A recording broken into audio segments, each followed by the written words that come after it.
Hello friends, मैं आप सभी का अपने चैनल नॉलेज शिक्षा में स्वागत करता हूं। आज का विषय है ध्वनि प्रदूषण के स्रोत।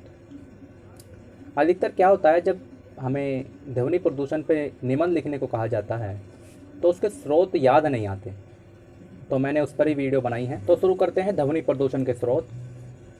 पहला है प्राकृतिक स्रोत। इसके अंतर्गत वे ध्वनियाँ सम्मिलित हैं जिनका निर्गम प्राकृतिक रूप से होता है। इनके द्वारा उत्पन्न ध्वनियाँ अनियमित होती हैं और मानव पर इनका प्रभाव क्षणिक होता है। कुछ उदाहरण मैं आपको बता देता हूँ, यही स्रोत के विषय बन जाएंगे।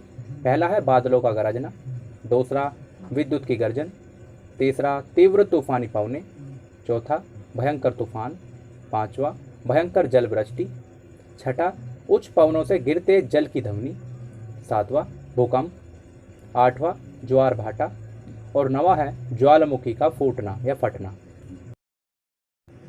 दूसरा है कृत्रिम स्रोत। इसके अंतर्गत आपको मनुष्य द्वारा जितने भी आविष्कार किए गए हैं उनके द्वारा होने वाले जो प्रदूषण हैं उसके बारे में बताया जाएगा। तो इसके अंतर्गत अत्यधिक भौतिक विकास ने मानव जीवन में अनेक कृत्रिमताएं उत्पन्न कर दी हैं, जिनके कारण ध्वनि प्रदूषण में वृद्धि होती जा रही है। ध्वनि प्रदूषण के कृत्रिम स्रोतों को 3 भागों में विभाजित किया गया है, जिसमें पहला है औद्योगिक धंधे एवं मशीनें, दूसरा परिवहन के साधन। अभी परिवहन के साधन क्या है, पहला तो बता दिया हमने, उद्योग धंधे एवं मशीनें।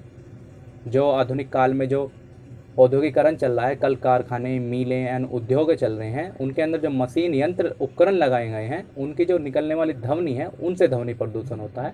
ये तो तुम्हारा पहला कृत्रिम स्रोत, उद्योग धंधे एवं मशीनें। दूसरा स्रोत है कृत्रिम स्रोत परिवहन के साधन।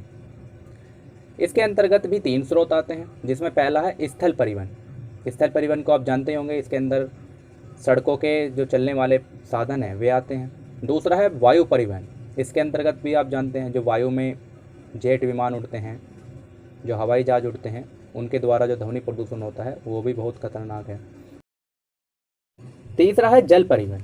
जल परिवहन भी ध्वनि प्रदूषण के लिए उत्तरदायी है, लेकिन जल परिवहन के साधनों के द्वारा जो उत्पन्न ध्वनि प्रदूषण है इसके द्वारा लोगों पर कम प्रभाव पड़ता है अन्य साधनों की अपेक्षा, क्योंकि जो मानवों का निवास है, जहाँ आवास करते हैं मानव, वो इनसे दूर होते हैं। लेकिन जो यात्री होते हैं, जो इसके अंदर यात्रा करते हैं, वो इनके साधनों के द्वारा जो उत्पन्न प्रदूषण है उससे प्रभावित होते हैं।